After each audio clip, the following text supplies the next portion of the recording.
তো ক্লাস 11 এর বায়োলজির human physiology কি হচ্ছে যে কি ব্রিদিং এন্ড রেসপিরেশন এই চ্যাপ্টারটি আমাদের চলছিল।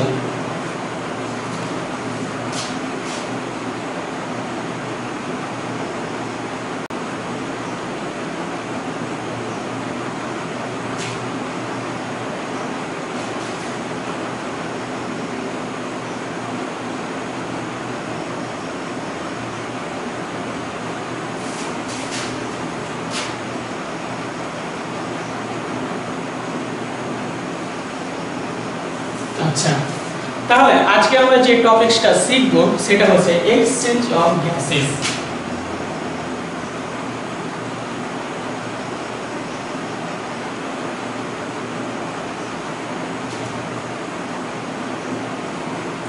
Exchange of gases, exchange of gases K mainly দুটি ভাগে ভাগ করা হচ্ছে।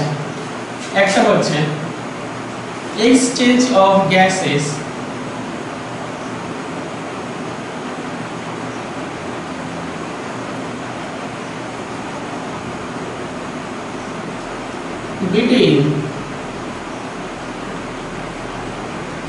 between alveolus to blood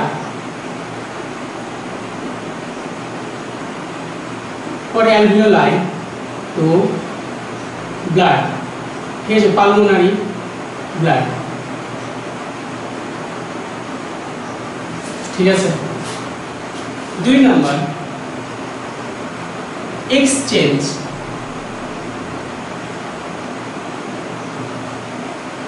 of gases between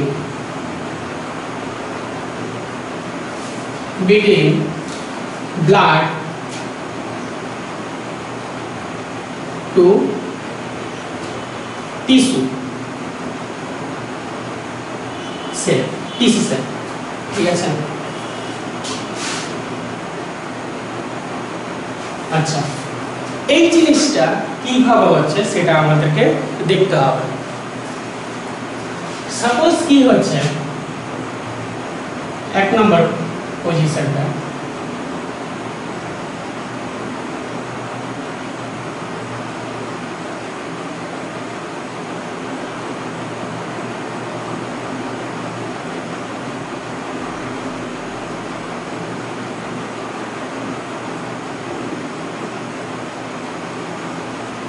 এটা হচ্ছে লাংস, হিউম্যানের ক্ষেত্রে এটা হচ্ছে লাংস। এবার লাংসকে যখন আমরা কি হচ্ছে যে অণুবীক্ষণ যন্ত্র নিয়ে দেখছি তখন এর মধ্যে অনেকগুলো ছোট ছোট স্যাক লাইক স্ট্রাকচার গুলো দেখা যাচ্ছে, ঠিক আছে। সেটাকে যদি আমরা এখানে নিয়ে আসি তো এই রকমের স্ট্রাকচার হবে।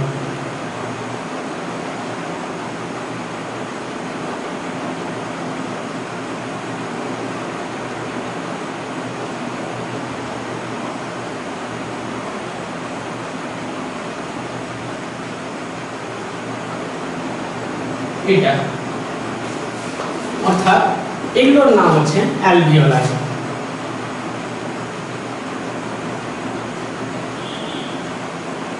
অ্যালভিওলাই। এবার সাপোজ এটা কি হচ্ছে, আমাদের হৃৎপিণ্ড আছে, সংক্ষেপে আমি যদি আগে দেখাই তাহলে সেটা হচ্ছে আমাদের হার্ট।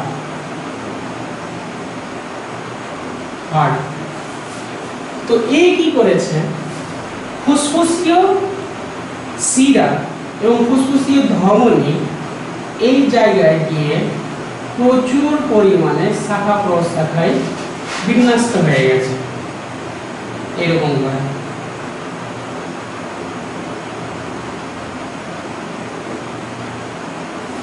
ঠিক আছে, যার মধ্যে কি আছে, এর মধ্যে ব্লাড আছে। আচ্ছা, আর এইখান থেকে ধমনী, মহাধমনী বের হয়েছে, আর মহাধমনী কি হচ্ছে অনেকগুলো ব্লাড ক্যাপিলারিজে ভেঙে গেছে, ক্ষুদ্র ক্ষুদ্র সূক্ষ্ম সূক্ষ্ম অংশে ভেঙে গেছে। এগুলো আবার যুক্ত হয়ে কি হচ্ছে, মহাশিরা নাম ধারণ করে ঢুকেছে। ঠিক আছে, তাহলে এটা হচ্ছে মহাধমনী।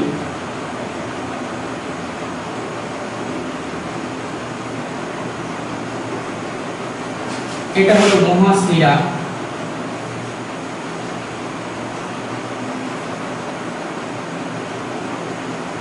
ঠিক আছে, এটা ফুসফুসীয় শিরা।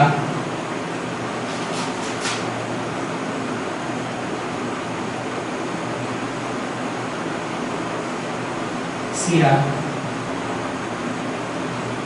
আর এটা হচ্ছে ফুসফুসীয় ধমনী।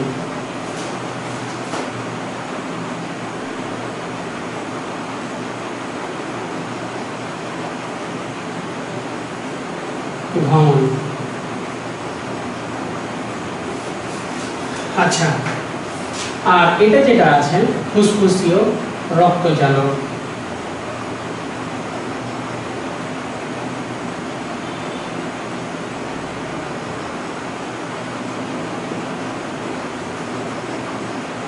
জালক। আর এটা কি হচ্ছে, টিস্যুর মধ্যে রক্তজালক আছে, ব্লাড ক্যাপিলারিজ।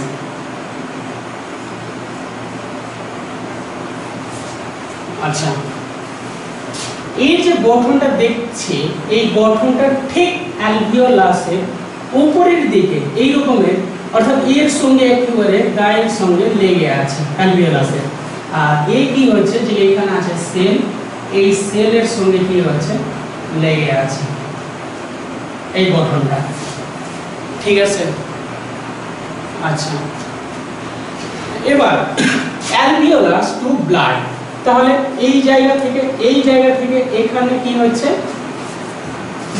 গ্যাসিয়াস এক্সচেঞ্জ হবে, গ্যাসিয়াস এক্সচেঞ্জ। তাহলে গ্যাস কি হচ্ছে যে দুটি ভাগে ভাগ করা হচ্ছে মেনলি, একটা হচ্ছে অক্সিজেন আর দ্বিতীয়টা হচ্ছে কার্বন ডাই অক্সাইড। এখন অক্সিজেনের partial pressure in alveolus, partial pressure of oxygen in alveoli, অর্থাৎ এখানে অক্সিজেনের পার্সিয়াল প্রেসার হচ্ছে 104 mmHg। ঠিক আছে, আর এই জায়গায় অর্থাৎ ফুসফুসীয় রক্তজালকের মধ্যে অক্সিজেনের পার্সিয়াল প্রেসার হচ্ছে প্রায় 95 mmHg। তাহলে এখানে হয়ে গেল 104 mmHg, আর এখানে হয়ে গেল 95 mmHg।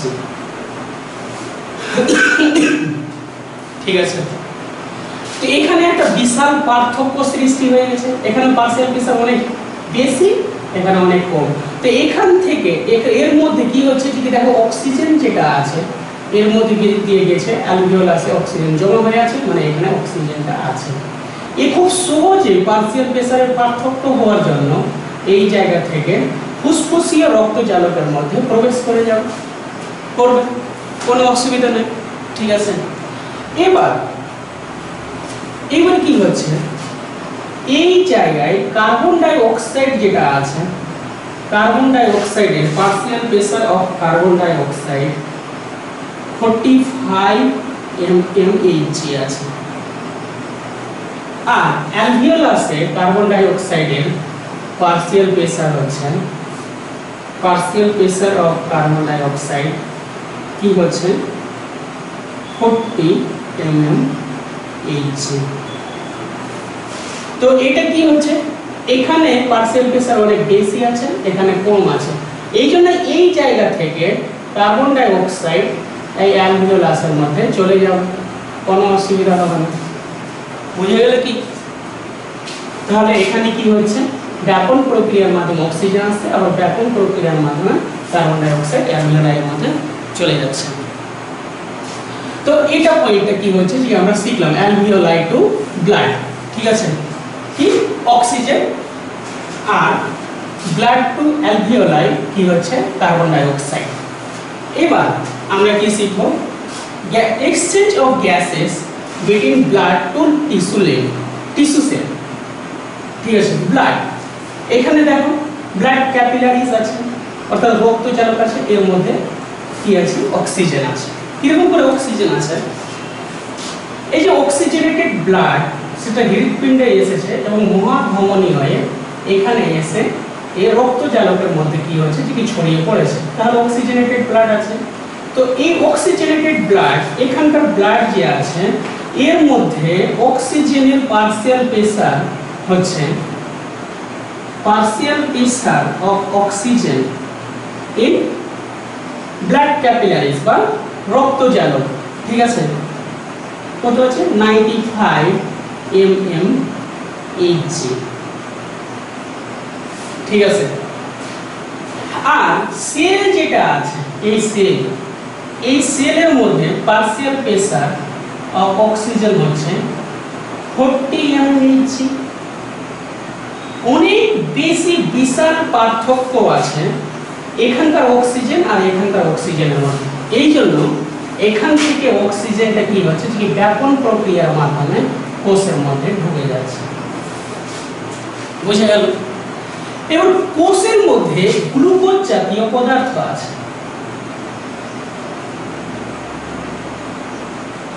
আছে, এই শোষণ প্রক্রিয়াটা সম্পন্ন করছে বাইকার্বনেট আয়ন, বাইকার্বনেট যৌগ আছে অর্থাৎ কার্বন ডাই অক্সাইড কি হচ্ছে এখানে উৎপন্ন হচ্ছে, কোষের মধ্যে উৎপন্ন হচ্ছে। তো কোষের এই সেল যে আছে টিস্যু, এগুলো সেলগুলো পরস্পরের সঙ্গে যুক্ত হয়ে তো টিস্যু গঠন করেছে। হ্যাঁ, তো এই সেলের মধ্যে partial pressure of carbon dioxide,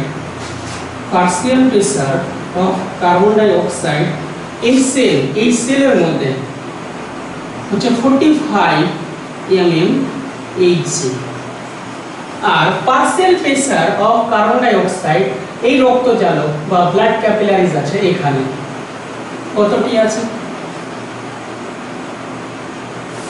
সেটা হচ্ছে partial pressure of carbon dioxide, এটা হয়ে গেল 40 mmHg।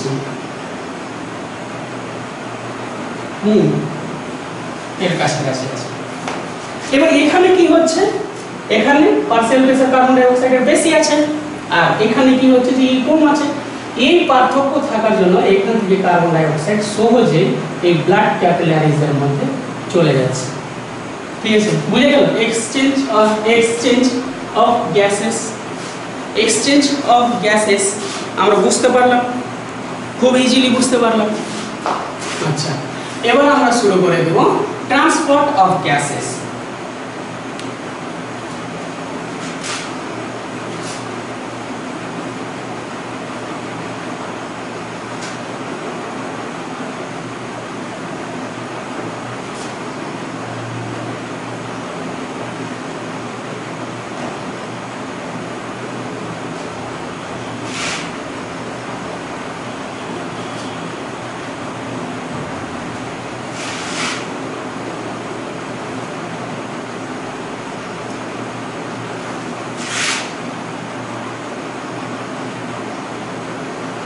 ট্রান্সপোর্ট অফ গ্যাসেস, তাহলে আমরা জানি যে গ্যাসেস বলতে কি বোঝাচ্ছে, অক্সিজেন এবং কার্বন ডাই অক্সাইড। তাহলে আমাদেরকে দুটোই শিখতে হবে, ট্রান্সপোর্ট অফ অক্সিজেন, এটাকে দুটি ভাগে ভাগ করা হচ্ছে, একটা হচ্ছে ট্রান্সপোর্ট অফ অক্সিজেন এবং 2 নম্বর হচ্ছে ট্রান্সপোর্ট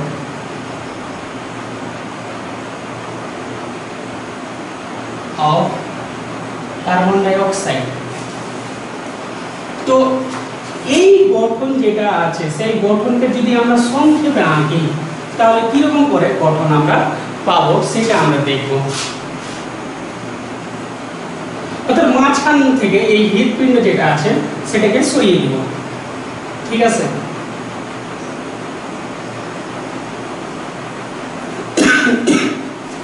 সাপোজ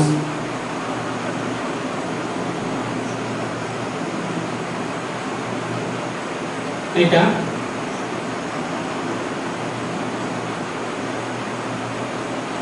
এটা আছে,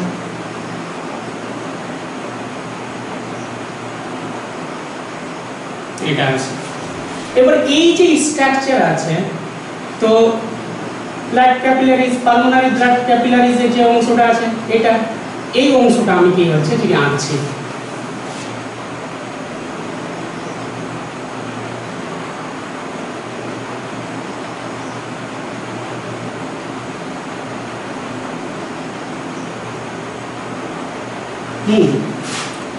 এটা আঁকলাম এত দূর পর্যন্ত।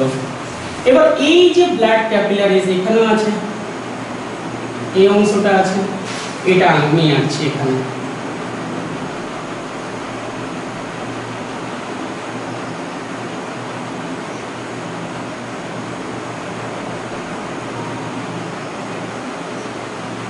আর সেল যেটা আছে সেটা আছে এখানে।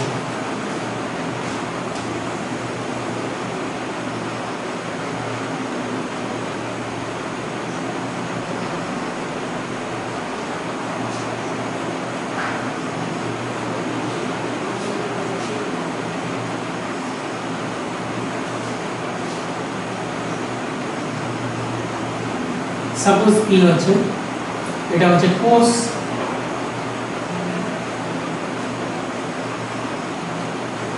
ঠিক আছে। এটা হলো অ্যালভিওলাই, অ্যালভিওলাই, আর এটা হচ্ছে ব্লাড ক্যাপিলারিজ।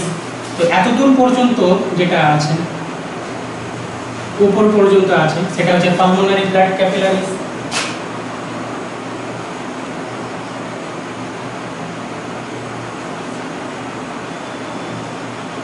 ব্লাড ক্যাপিলারিজ, আর এটা হচ্ছে এই ব্লাড ক্যাপিলারিজ।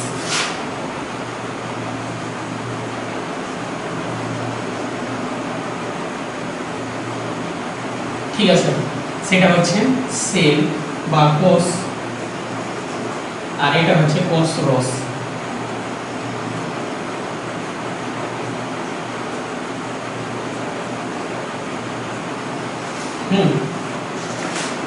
তো আমরা কি শিখবো? এক নম্বর শিখবো transport of carbon dioxide. তো কার্বন ডাই অক্সাইড দুই ভাবে কি হচ্ছে যেটি ট্রান্সপোর্ট হবে।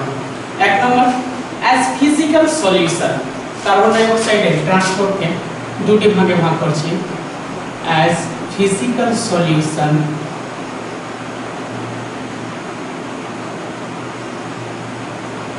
সমগ্র কার্বন ডাই অক্সাইড যেটাকে সমগ্র অক্সিজেন যেটা আছে, অর্থাৎ কিভাবে এখান থেকে তো অক্সিজেন এখানে মিশে গেল, এবার যে অক্সিজেনটা এখানে ঢুকে গেছে তার মধ্যে থেকে অনলি 3% যেটা আছে, 3% অ্যাজ ফিজিক্যাল সলিউশন, অর্থাৎ যে প্লাজমা আছে, ঠিক আছে, এই প্লাজমার সঙ্গে সরাসরি কি হচ্ছে যে মিশে যাবে, মিশে ও এরকম করে চলে আসবে, এসে সরাসরি এটাকে ভেদ করে সেলের মধ্যে এই অক্সিজেনটা ঢুকে যাবে।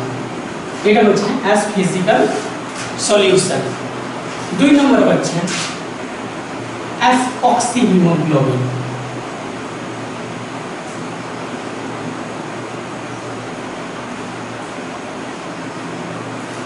তো অক্সিহিমোগ্লোবিন হিসাবে কি হচ্ছে যেটি ফরমেশন করবে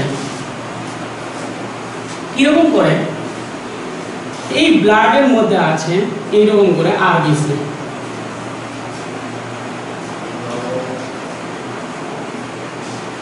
আরবিসি আছে প্রচুর পরিমাণে থাকবে,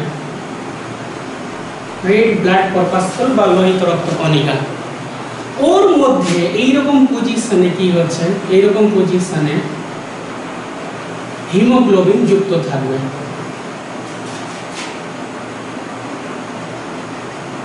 হিমোগ্লোবিন যুক্ত আছে, যাকে সংক্ষেপে HB বলা হচ্ছে, ঠিক আছে। এই হিমোগ্লোবিন, হিম প্লাস গ্লোবিন দুটি অংশ নিয়ে গঠিত হয়েছে। গ্লোবিন নামক প্রোটিন দ্বারা গঠিত হয়েছে এবং হিম, অর্থাৎ এর যদি স্ট্রাকচার আমরা করি তাহলে এই রকমের গঠন আছে হিমোগ্লোবিনের। দুটা আলফা চেন আর দুটা বিটা চেন, আলফা আলফা, আর এখানে কি হচ্ছে যে কি আয়রন থাকবে এরকম।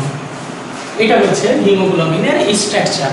এই হিমোগ্লোবিন কি করছে যে কি অক্সিজেনের সঙ্গে যুক্ত হয়ে যায়, যুক্ত হয়ে অক্সি হিমোগ্লোবিন তৈরি করবে। তাহলে হিমোগ্লোবিন প্লাস এই অক্সিজেনের সঙ্গে যুক্ত হলো, যুক্ত হয়ে অক্সি হিমোগ্লোবিন তৈরি করে দিল।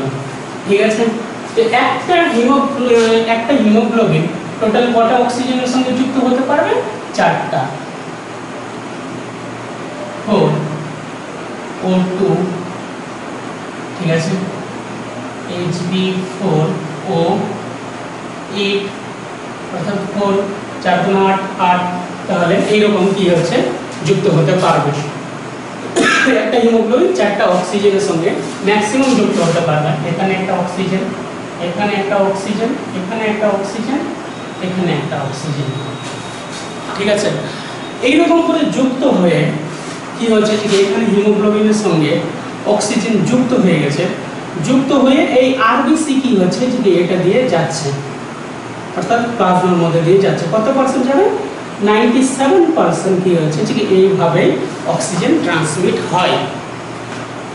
এবার যখন এই জায়গায় যাবে, এই জায়গায় যাবে, তখন এই হিমোগ্লোবিন যেটা আছে সে কি হচ্ছে যে অক্সিজেনটাকে ট্যাগ করবে। আরবিসি এরকম করে থেকে যাবে, হিমোগ্লোবিন এর মধ্যে ফাঁকা পড়ে থাকবে এরকম করে, আর অক্সিজেনকে কি হচ্ছে ট্যাগ করে দিয়েছে। এই অক্সিজেন কিসের জন্য ঢুকছে এখানে? এই কারণে, যেটা এক্সচেঞ্জ অফ গ্যাসের বললাম, এই অক্সিজেন প্রথমে কি হচ্ছে যে কোষ রসের মধ্যে প্রবেশ করবে, আর কোষ রস দিয়ে কি হচ্ছে যে এখানে ঢুকে যাবে। ঠিক আছে, তো 100 ml ব্লাড, এখানে কি হচ্ছে যদি 100 ml ব্লাড থাকে, ঠিক আছে, তো ও কি করছে 15 গ্রাম হিমোগ্লোবিনকে ট্রান্সমিট করতে পারবে। 15 গ্রাম হিমোগ্লোবিন ট্রান্সমিট করতে পারছে।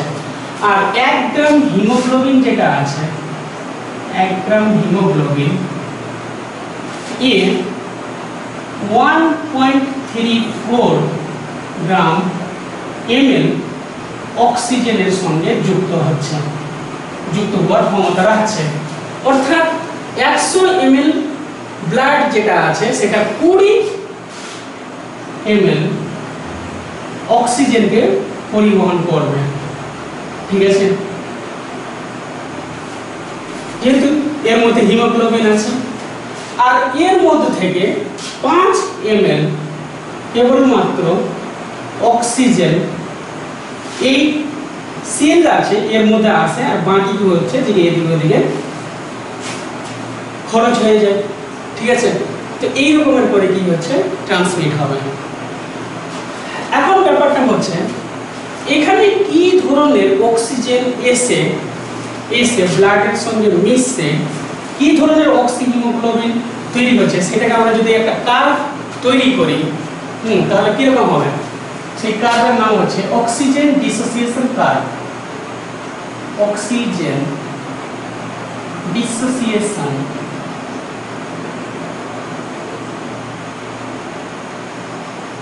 কার্ভ। অর্থাৎ এক্স অ্যাক্সিসে যদি আমরা পার্সিয়াল প্রেসার অফ অক্সিজেন করি,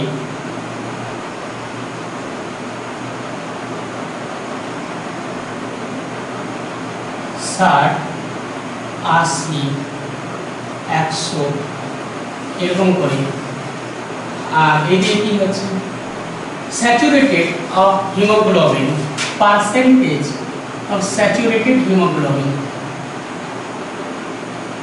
রেটেড স্যাচুরেটেড হিমোগ্লোবিন, এটাকে যদি করি অর্থাৎ 10, 20, 30, 40 এরকম করে যদি আমরা ধরে নিই, এরকম করে কি হচ্ছে যে যদি ধরে নিই তাহলে এর মধ্যে অক্সিজেন যে এসে হিমোগ্লোবিনের সঙ্গে যুক্ত হচ্ছে, ঠিক আছে, এটা কি মাত্রায় যুক্ত হবে সেটা যদি আমরা কার্ভ করি তাহলে একটা এস আকৃতির কার্ভ পাবো। এস আকৃতির একটা কি হচ্ছে কার্ভ পাবো। আমরা যখন পার্সিয়াল প্রেসার 25 ধরব তখন এটা 50% কি হচ্ছে যে ইন্ডিকেট করবে। তাহলে কার্ভ অবশ্যই এরকম হওয়া উচিত।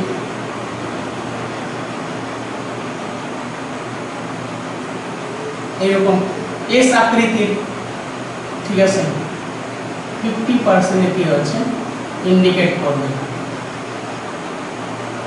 ঠিক আছে। এটা স্যাচুরেটেড হওয়ার পরিমাণটা 50% হবে। যখন 25 এ নিয়ে চলে আসবো, পার্সিয়াল প্রেসার 25 এ নিয়ে আসবো, তখন স্যাচুরেটেড হওয়ার পরিমাণটা কি হচ্ছে যে 50% হবে, ঠিক আছে। এখানে এরকম পজিশনে থাকবে। এই যে এখান থেকে অক্সিজেন বের হয়ে যে হিমোগ্লোবিনের সঙ্গে মিশছে, এটা কিছু এক্সটার্নাল ফ্যাক্টর দ্বারা প্রভাবিত হচ্ছে, অর্থাৎ এই কার্ভ কিছু ফ্যাক্টর দ্বারা কি হচ্ছে যে প্রভাবিত হবে। এই কার্ভ যেটা আছে, টেম্পারেচার যদি বেড়ে যায় এই হিউম্যান বডি, তাহলে কার্ভটা ডান দিকে কি হচ্ছে যে সরে যাবে, অর্থাৎ এই রকম পজিশনে কি হচ্ছে চলে আসবে। তারপরে এর মধ্যে partial pressure of carbon dioxide এটাও ইনক্রিজ করে, এদিকে চিহ্ন করছি মানে ইনক্রিজ করছে, যেটা বেড়ে যায় তাহলে এই কার্ভটা রাইট শিফট করবে, অর্থাৎ এই জায়গায় চলে আসবে।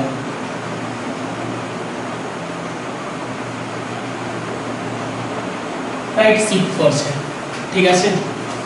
আর কি হচ্ছে 2, 3 বিসফসফেট ফসফোগ্লিসারেট, বিসফসফোগ্লিসারেট এটাও যদি বেড়ে যায় তাহলে কি হচ্ছে রাইট শিফট করবে। আর কখন রাইট শিফট করবে? যদি অক্সিজেনের পার্সিয়াল প্রেসার কমে যায়, তাহলে এই চিহ্ন দিয়ে করছি, কমে যায় তাহলে কি হচ্ছে রাইট শিফট করবে। যদি পিএইচ কমে যায় তাহলে রাইট শিফট করবে। এবার লেফট শিফট কখন করবে?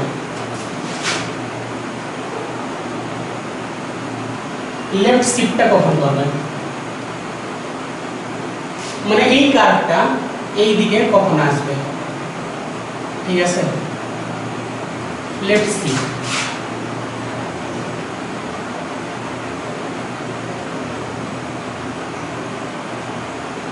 কখন করবে? যদি টেম্পারেচার কি হচ্ছে কমে যায়, এইদিকে চিহ্ন করছি মানে কমে যাচ্ছে, এইদিকে করছি মানে বেড়ে যাচ্ছে, ঠিক আছে। Partial pressure of carbon dioxide সেটা যদি কমে যায় 2, 3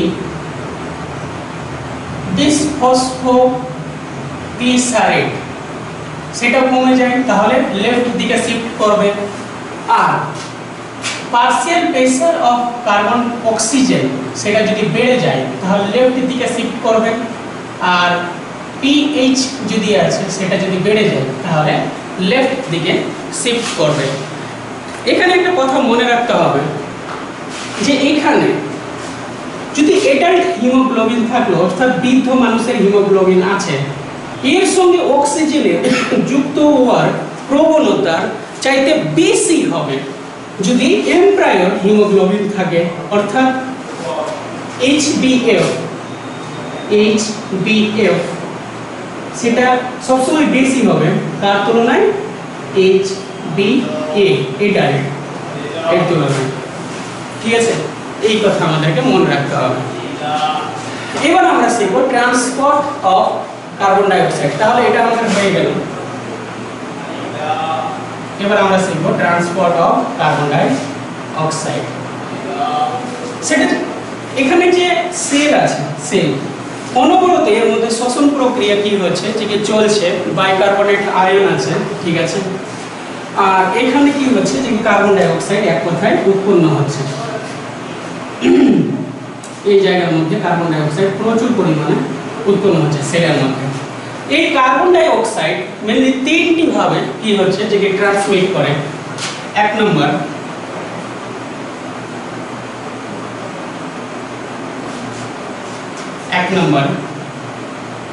as physical solution,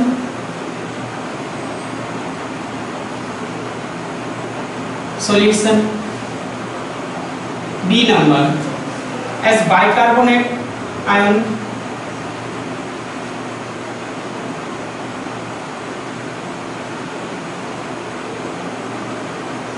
ions, 3 number বা C number, C কি হচ্ছে কার্বামিনো হিমোগ্লোবিন as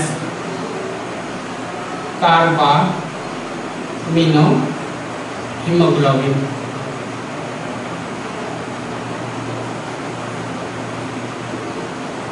গ্লোবিন এই তিনটি প্রসেসে কি হচ্ছে ট্রান্সমিট করছে।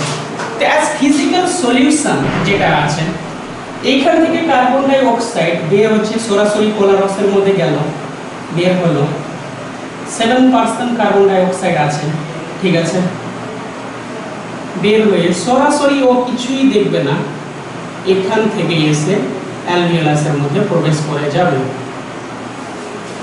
করে গেছে as physical solution হিসাবে। as bicarbonate ion দেখো এখান থেকে কার্বন ডাই অক্সাইড এটা বের হয়েছে, কার্বন ডাই অক্সাইড বের হয়েছে CO2 প্লাস এখানে জল আছে, ঠিক আছে, এই জলের সঙ্গে এটা যুক্ত হয়ে কি তৈরি করলো কার্বনিক অ্যাসিড তৈরি করে দিয়েছে H2CO3। এবার এ কি হচ্ছে ভেঙে গেছে, কিরকম করে ভেঙেছে সেটা হচ্ছে H plus plus HCO3 minus bicarbonate কি হচ্ছে যে ভেঙে গেছে, ঠিক আছে। এবার এই বাইকার্বনেট সরাসরি কি হচ্ছে যে এখানে এসে HCO3 মাইনাস এ কি হচ্ছে যে অ্যালভিওলাসের মধ্যে ঢুকে যাচ্ছে, তাহলে কার্বন ডাই অক্সাইড এইভাবেও ঢুকে গেল। আর এই প্রক্রিয়া কার্বনিক অ্যানহাইড্রেজ যত উৎসেচক এখানে পড়বে ততই কার্বনিক অ্যাসিড উৎপাদন হওয়ার প্রক্রিয়াটা কি হচ্ছে যে বাড়তে থাকবে, ঠিক আছে। As carbamino haemoglobin C number যেটা আছে দেখো পয়েন্ট নাম্বার 3 বা সি নাম্বার, যখন অক্সিজেনটা হিমোগ্লোবিন কি হচ্ছে যে কি ছেড়ে দিল তখন হিমোগ্লোবিন তো ফাঁকা হয়ে গেল, এটা হিমোগ্লোবিন তো ফাঁকা হয়ে গেছে, এগুলোকে আমি HB এটা দিয়ে ইন্ডিকেট করেছি। আর এখান থেকে কি হচ্ছে যে প্রচুর পরিমাণে কার্বন ডাই অক্সাইড নির্গত হচ্ছে, কার্বন ডাই অক্সাইড ও পাশে পেয়ে গেছে কাকে আরবিসি কে পাশে পেয়ে গেছে। এবার আরবিসি এর মধ্যে তো হিমোগ্লোবিন লেগে আছে, তাহলে যুক্ত হয়ে গেল কার্বন ডাই অক্সাইড হিমোগ্লোবিনের সঙ্গে। এবার এটা যেটা তৈরি করলো সেটা হচ্ছে carbamino haemoglobin HbCO2 carbamino haemoglobin. এবার এই আরবিসি কি হচ্ছে যে কি লিকুইড বা ব্লাড যেটা আছে এর মধ্যে কি হচ্ছে যে কি ট্রান্সফার হচ্ছে, এরকম এরকম এরকম এরকম করে আস্তে আস্তে আস্তে আস্তে আস্তে কি হচ্ছে যে এখানে চলে এসেছে আরবিসিটা, ঠিক আছে। এবার এখানে আর হিমোগ্লোবিন তো থেকেই গেল, হিমোগ্লোবিন থেকে গেল। এবার কার্বন ডাই অক্সাইড যেটা আছে সেটা কি হচ্ছে যে এই জায়গায় ছেড়ে দিল, ঠিক আছে, এটা হচ্ছে কার্বামিনো হিমোগ্লোবিন। সেটা টোটালে 23% পড়বে। আর এই বাইকার্বনেট যেটা আছে সেটা হচ্ছে 70%, এটা হচ্ছে only 7%। তো 100% কার্বন ডাই অক্সাইড এই তিনটি প্রক্রিয়ার মাধ্যমে ট্রান্সমিট করে। এবার আমরা দেখব ক্লোরাইড শিফট, ঠিক আছে।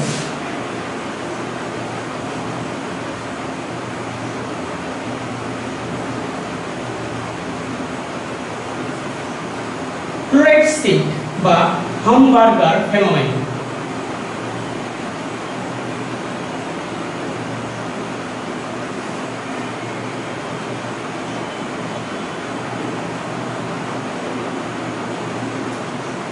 और হামবার্গার ফেনোমেনন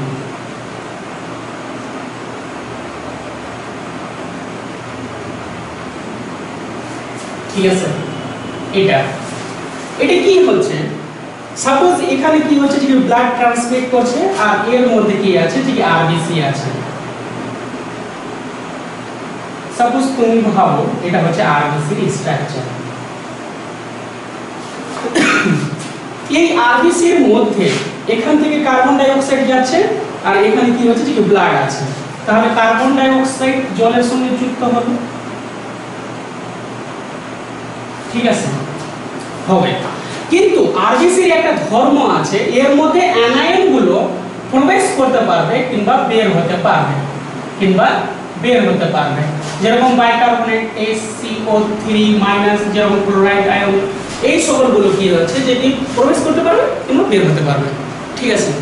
কিন্তু ক্যাটায়ন যেগুলো আছে সেগুলো বের হতে পারবে প্রবেশ করতে পারবে না। এটা কি হচ্ছে যে কি আরবিসি এর বৈশিষ্ট্য আছে। তাহলে আরবিসি এই কি তৈরি করবে, কার্বনিক অ্যাসিড তৈরি করবে, কার্বনিক অ্যানহাইড্রেস উৎসেচক এখানে পড়বে H2CO3 উৎপন্ন করবে, ঠিক আছে। এবার H2CO3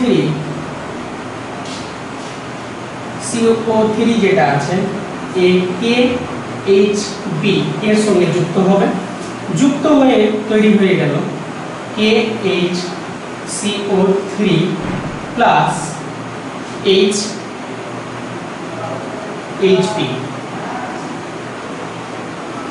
এটা তৈরি করবে। এটা কি হচ্ছে যে আরবিসি এর মধ্যে জমা হয়ে থেকে যাবে, ঠিক আছে।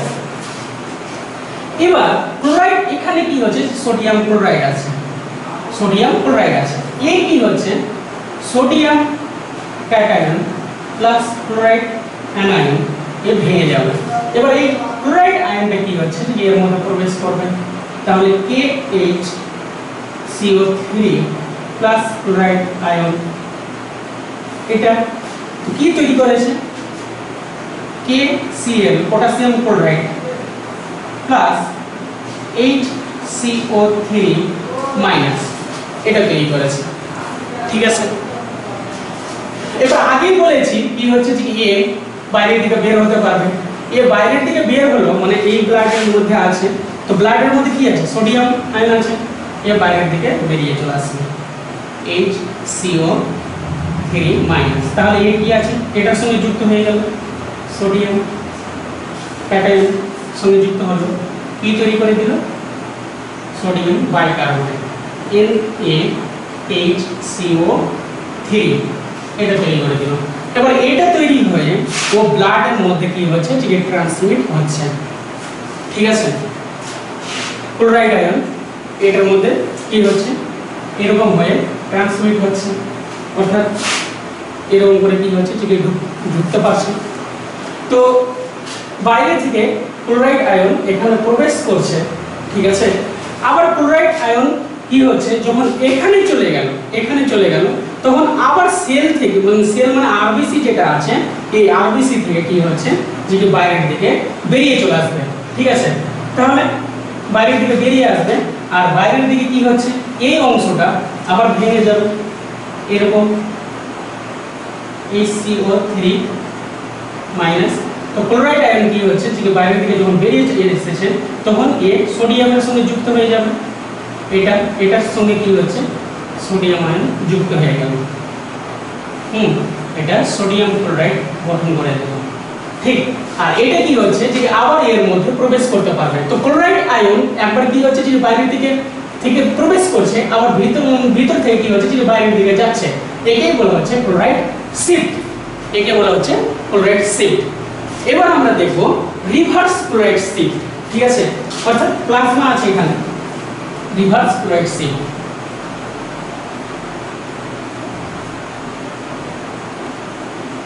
কিরকম করা হচ্ছে রিভার্স ক্লোরাইড শিফট।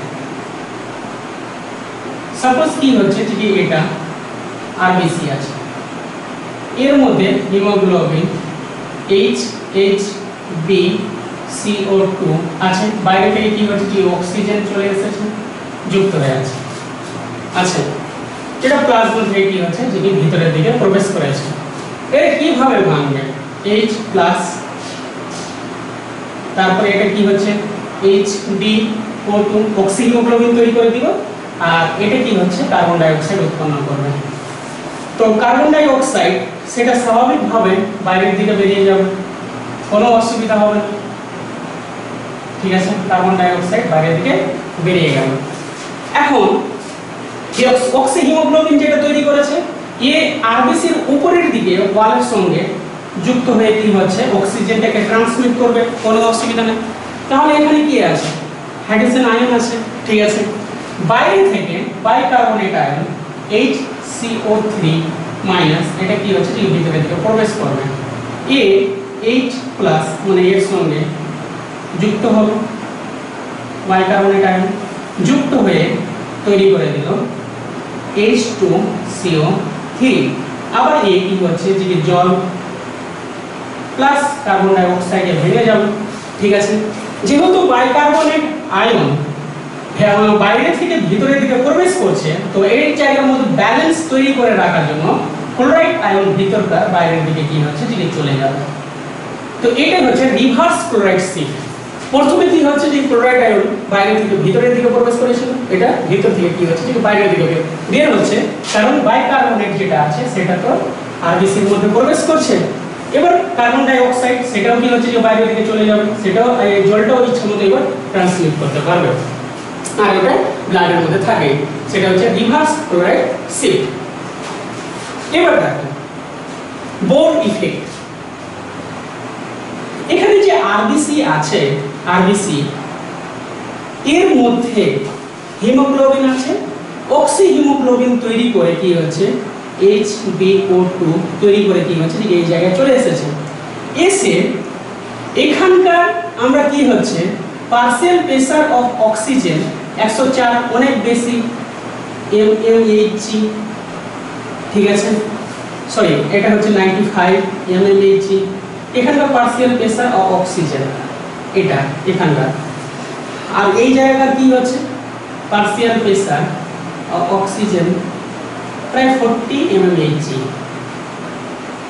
তো এখানে এসে হিমোগ্লোবিন থেকে অক্সিজেন বিয়োজিত হয়ে যাবে, আর অক্সিজেন বিয়োজিত হয়ে এই হিমোগ্লোবিনকে ছেড়ে কি হচ্ছে যে কি সেলের মধ্যে প্রবেশ করবে, ঠিক আছে। একে বলা হচ্ছে বোর ইফেক্ট।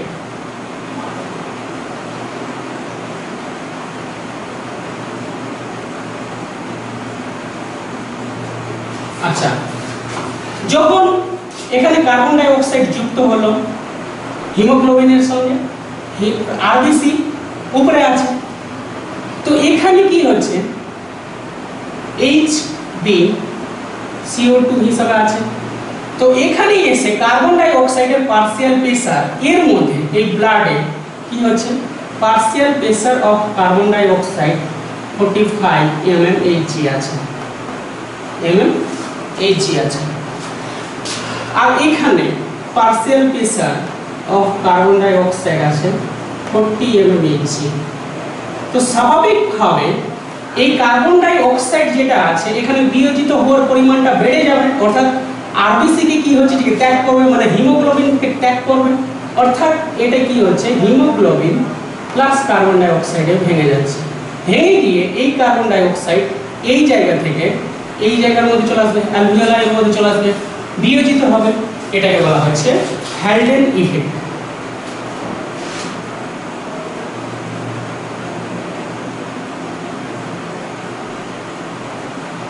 ঠিক আছে, তো আজকে আমরা শিখলাম এক্সচেঞ্জ অফ গ্যাসেস এবং ট্রান্সপোর্ট অফ গ্যাসেস। তো এতদূর পর্যন্ত কি হচ্ছে আজকের স্টাডি থাকুক, এরপরের দিন আমরা পরবর্তী অংশ ডিসক্রাইব করব। ওকে, ঠিক আছে।